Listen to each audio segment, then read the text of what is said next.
These are 20 tips that I think everybody could go through, and it's all around CRO. So we'll start with the first one. So this one, and some of these are going to sound obvious, but I'll explain them a little bit. And if you have questions, feel free to throw them at me. The first one is optimize your entire campaign across mobile first. So write copy for mobile, optimize the video or the static ad for mobile, optimize the landing page experience for mobile, primarily focusing on above the fold offers and CTAs. The reason for this is that majority of your paid social traffic comes from mobile. And it's just a good rule of thumb to make sure from design, funnel design and CRO that you are mobile first.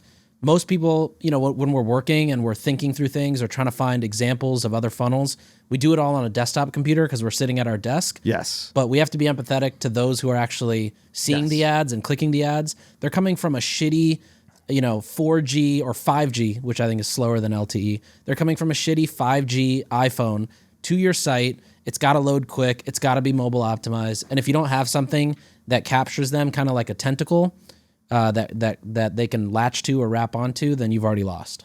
Yeah, in fact, I agree with that entirely. I remember my first website that we started for Caskers was not mobile optimized, and the first thing somebody did was they're like, "Look at what it looks like on mobile," and I was like, "Oh fuck, are people already?" This is back in 2012. I was like, "Are people already purchasing on their cell phone?" Yeah. And so we did what Apple did at the time, which was we don't have a mobile website. You just go to our desktop website and you like zoom and pinch everywhere. Even Apple, and Apple only did this in the last 3 years, they developed a mobile first site. Yeah. It was very late to the game, but yes, of course, more than half your traffic is going to be mobile. Of course, you have to optimize for that. The next one caters right to that, which is basically focusing on load time. So a lot of people, they take these really beautiful photographs, they make these incredible videos, these beautiful graphics, illustrations. You upload it to your site, and they're fully unoptimized. It takes anywhere from 2 to 6 seconds to load a site.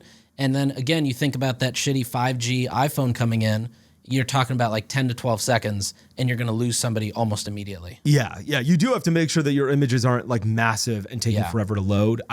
Yes, that makes a ton of sense. Landing pages are really good there because you can host them on a subdomain, which don't have any of the other scripts or pixels that your main site might have, but you can at least get the user landed. So for example, with Unbounce, you can almost guarantee a 1 second load time. No matter what, you bring in a huge image and they'll make it so that Unbounce will compress it. Okay, awesome.